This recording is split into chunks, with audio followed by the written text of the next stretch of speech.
Hello, everybody. Thank you for being here with me today. My name is Karen Lagarda. I am a community health nurse on the Community Health Improvement Department at Luminous Health. We are a system that has two hospitals. One is Anne Arundel Medical Center in Anne Arundel County, and the other one is Doctors Community Hospital in Prince George's County. Thank you for joining me today for this workshop. We're going to talk about what is blood pressure or high blood pressure, which is hypertension. What are some risk factors? How do I know if I have high blood pressure? And what can I do? What can I do to manage my high blood pressure or prevent myself from getting high blood pressure? So thank you for joining me today. So the big question, what is blood pressure? So blood pressure is a measure of how easy or difficult it is for your heart to pump blood through your body. When your heart pumps blood through your vessels, they will expand and contract to allow blood to flow easily to the rest of your body. So I kind of think about it as our blood vessels being like a watering hose. And then depending if that pressure in that hose is really high or low, or normal. And all of our blood pumps through our heart. So blood pressure goes hand in hand with our heart health, because you can imagine if our blood pressure is very high and our blood is passing our heart through a really high pressure, it's going to damage our heart. So that is what blood pressure is. When we have high blood pressure, we call it hypertension. And when we have low blood pressure, it's called hypotension. So you might hear hypertension and high blood pressure used interchangeably a lot. So how is blood pressure measured? So blood pressure is measured using two numbers. And if you've ever gone to the doctors and gotten your blood pressure checked, they're going to give you two numbers. And they're going to say your blood pressure today is 120 over 80. So 120, or the top number, is your systolic blood pressure. This is the pressure in your blood when your heart is beating. And diastolic is the bottom number, and that is the pressure in your vessels when your heart rests between beats. Together, the numbers represent the pressure your blood creates as it moves from your heart to the rest of your body. So when they give you your blood pressure, it's systolic blood pressure over diastolic blood pressure.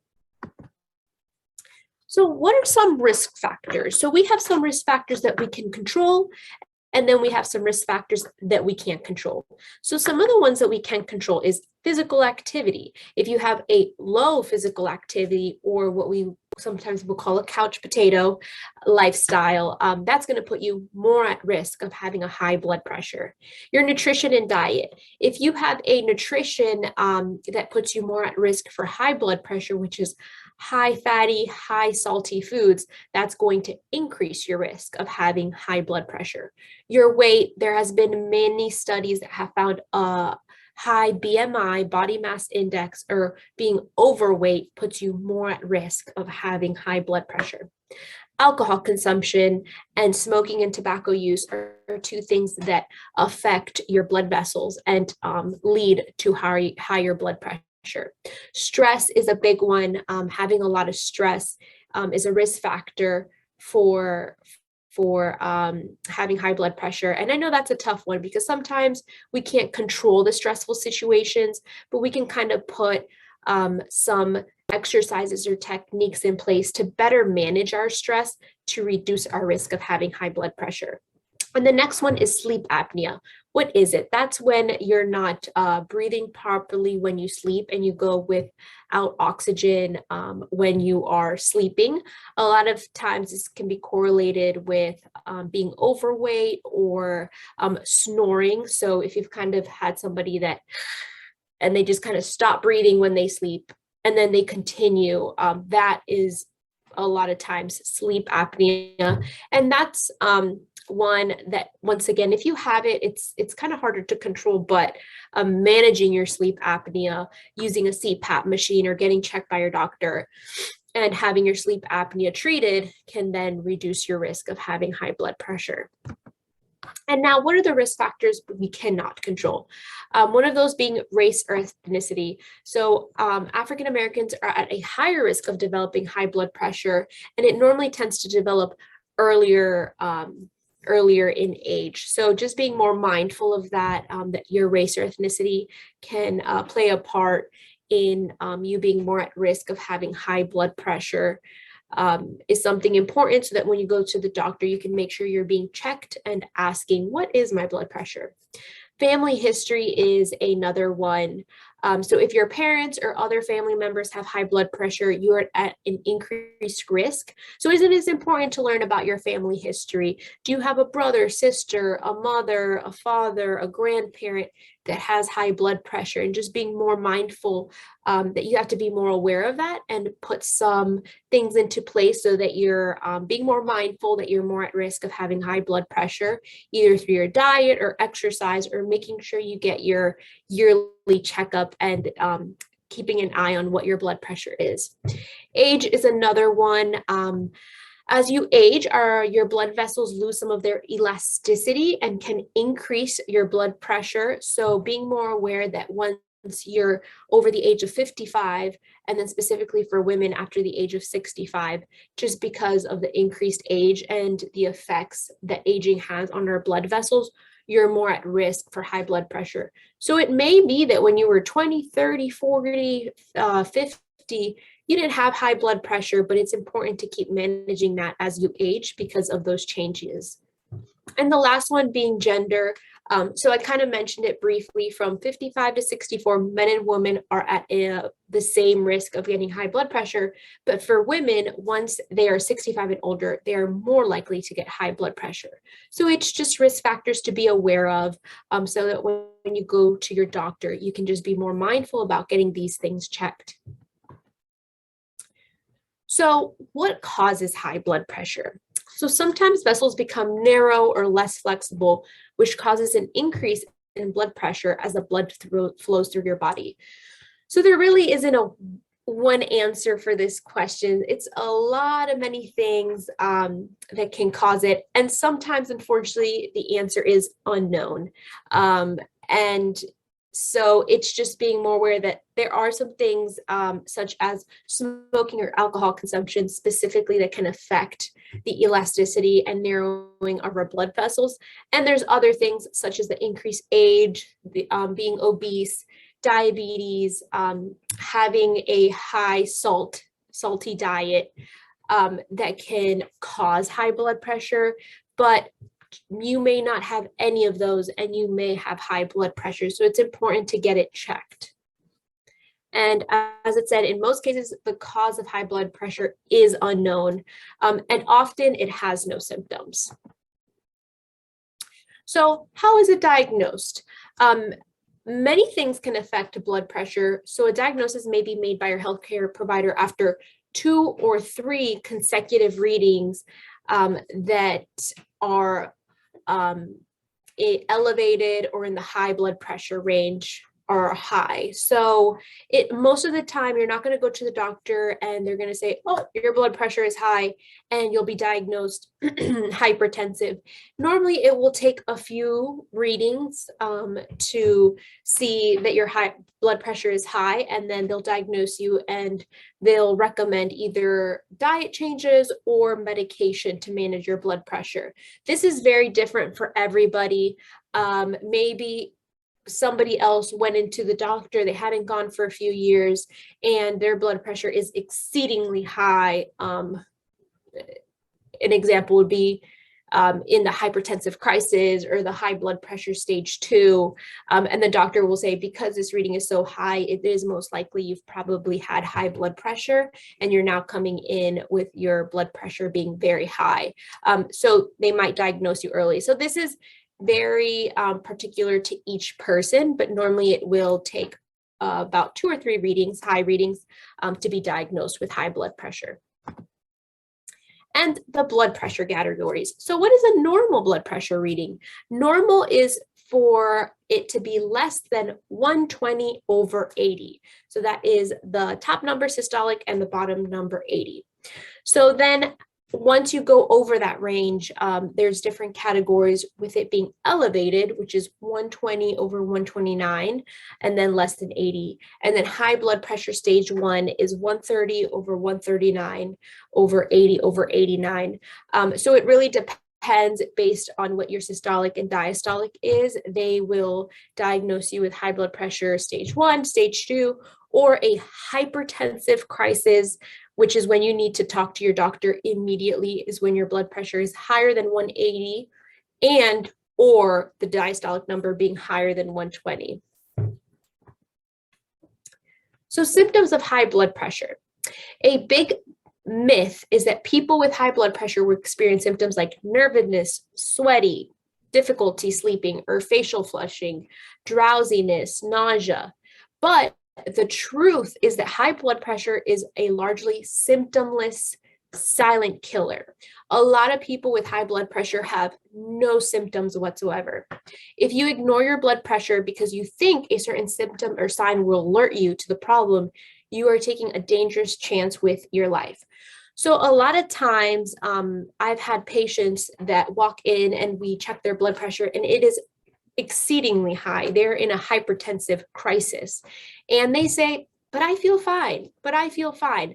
But the reality is that your blood pressure is showing that the pressure your blood is moving through your kidneys, through your heart, through your body is very, very, very high. And even though you feel fine, you still need to get checked by a doctor and get your blood pressure managed. So just because, you feel fine, if you go to the doctors and they tell you once, twice, or 3 times your blood pressure is high, please, please, please pay attention to that and do the necessary steps to take healthy lifestyle changes, as well as being managed with medication so that your blood pressure can be in the normal range. Because really, you might feel fine, but the damage to your heart, the damage to your kidneys, the damage to your organs is happening even though you don't feel it happening. And your risk of having a heart attack is very, very high. So you really want to be aware of that and really get the necessary medical attention when you need to. So how does blood pressure affect the body? So having high blood pressure can cause many of the blood vessels to burst when the pressure is so high, or clog more easily. And that can lead to a stroke, or it can lead to heart failure. It can also lead to a heart attack because your arteries, like I said, either burst or they become blocked. It also can lead to vision loss. If you can imagine, the vessels that feed our eyes are the smallest vessels in your body. And a lot of times with the pressure that high, the blood will burst those blood vessels, and many times cannot nourish your eyes with the necessary oxygen and vitamins and minerals that it needs. So a lot of time it can strain the vessels in the eyes and lead to vision loss. Something else is that high blood pressure can damage the arteries around the kidneys and interfere with their ability to effectively filter your blood. So if you can imagine, the kidneys that we have filter all the blood in our body. So when we have the blood going through those kidneys at a very high pressure, it damages the kidneys and it damages those blood vessels. And many times this leads to kidney disease or kidney failure. And the last thing is sexual dysfunction. This can be erectile dysfunction in men or lower libido in women. So these are just some of the ways that high blood pressure can affect your body. So now let's discuss, what can you do? Maybe you've gone and you've been told that you have high blood pressure and you want to know, what can you do? Or you know that you might be at a higher risk of having high blood pressure because you might have been under the category of the risk factors that I mentioned.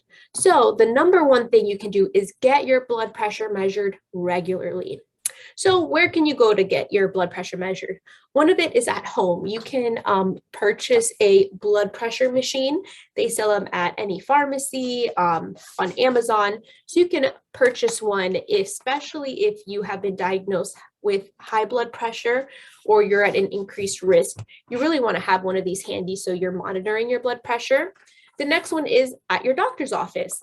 When you go for your yearly checkup, getting your blood pressure checked and asking what was it, and knowing what your numbers are, what's normal for you. At blood pressure screening, so working on the community health improvement team, we do a lot of blood pressure screenings out in the community. So if you happen to go and you see, hey, they're doing these free health screenings, pass on by and get your blood pressure checked if they're offering it. And the last one is local stores. So you might go to CVS, Giant, Walgreens. Many times in the back where they have the pharmacy section, they will have a blood pressure machine that you can go and get it checked. So what are some instructions for correctly monitoring your blood pressure? So maybe you purchased a blood pressure, or maybe you live with somebody that has a blood pressure machine. So it's important that you take your blood pressure properly. So one of those things is trying to not eat or drink 30 minutes before taking your blood pressure. Specifically, caffeine. Caffeine will increase your blood pressure, so you really want to stay away from caffeine if you're going to take your blood pressure in the next 30 minutes to an hour. The next thing that many people don't know about is actually emptying your bladder. So having your bladder full can increase your blood pressure by a bit. So making a habit of going and using the restroom before taking your blood pressure is a good one to have. So during the reading, you want to try to not talk and you want to try to not move. You want to stay still. You want to stay calm while you're doing it. You want your arm to rest at chest height. So you want it to be at the level of your heart when you take your blood pressure. You want to make sure that the cuff is against your bare skin. So a lot of times having material in between the cuff and your arm can give you a faulty reading. So to get the best reading, you want to check your blood pressure on your bare arm. You want to have your back supported. And important is that you want to sit with your feet flat on the floor. Make sure you don't have your feet crossed because this can elevate your blood pressure. So you want to have them flat, touching the floor. It is important that when you have their blood pressure, I have one right here. I'm just going to demonstrate it really quickly. You want to put it above your elbow. You want it to be tight, not too tight, but you want it to be snug. You want to put this in the middle, facing down and at heart level. So another good trick, it's easy to forget. So sometimes YouTubing proper instruction for measuring your blood pressure, if you have bought a blood pressure machine, just to remind yourself is a good trick to do. So now that you know how to properly measure your blood pressure, you can now start tracking your blood pressure. So not only is it important to check your blood pressure, but it's important to write down your blood pressure readings. There's many things to keep track of your blood pressure. One of them is writing it down on your journal.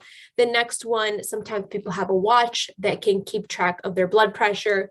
Sometimes nowadays we have a lot of intelligent machines and they will store. So sometimes taking it to your doctors for your annual checkup so that the doctor can see your blood pressure readings is another thing you can do, especially if you are taking medication or you've been told in the past that your blood pressure's reading is high. It's a really good habit to make to check your blood pressure for about a week, once a day, and take that log to your doctor at your next checkup. That way they can make the best decision given this information, what might be the best medication for you or what's the best recommendations they can give you. So now let's move on to a healthy diet. A healthy diet is a way of eating that reduces the risk for complications like heart disease, stroke, type 2 diabetes, and specifically for this workshop, hypertension.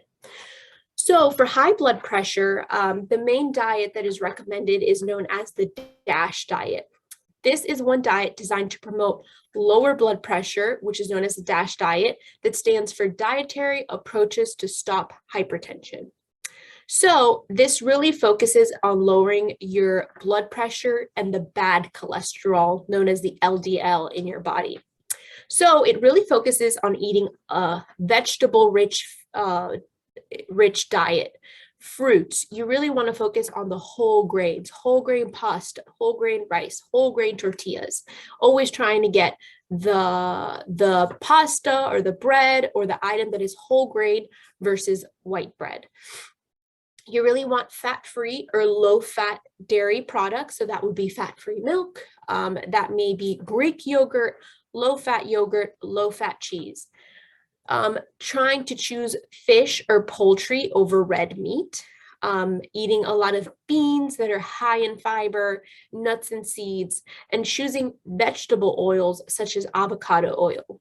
You really want to limit fatty meats.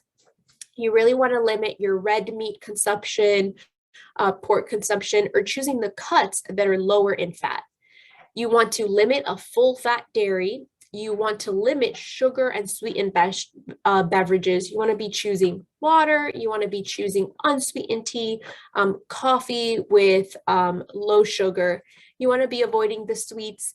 And most of all, you really want to be limiting your sodium intake. Try to cut salt as much as you can out of your diet, especially if you've been told that you have high blood pressure. And the next thing to do is exercise really makes a difference. One of the best ways to manage your blood pressure is to get plenty of exercise. So the recommended exercise is 115 minutes of exercise a week. So this is to get 30 minutes of moderate activity on 5 days out of the week. The next one is reducing stress. Stress is a big risk factor for blood pressure. When we are stressed, we release stress hormones that elevate our blood pressure and our heart rate. So finding techniques to manage our stress, such as deep breathing, meditation, visualization, talking to someone, listening to music, whatever it is, it helps you to manage your stress is really important to implement in your day-to-day life so that you can manage your blood pressure. And one of the questions is, can it be prevented? So you can lower your risk by following some guidelines that we discussed today to ward off heart disease, such as eating a healthy diet, exercising, having a healthy weight, and talking to your doctor about your blood pressure. But sometimes, even if we do those things, we have high blood pressure. And it's really important that if we can't manage our blood pressure with our diet or with our exercise, it's really important to have medication to manage our blood pressure so that we can live a long, healthy life and reduce any risk of a heart attack or a stroke. And with that, we have come to the end of this workshop. I hope you learned something. I hope this was helpful to you. If you have any questions, comments, or concerns, please send us an email to luminouscommunityhealth@gmail.com. And if you could be so kind, on the next slide, you can take out your phone and you can scan this QR code on the screen, and it will take you to a link to take our survey to let us know what you thought about this workshop, what else you would like to learn about. Thank you so much for being here with me today. It was a pleasure to have you in this workshop, and I hope you have a great rest of your week. Thank you.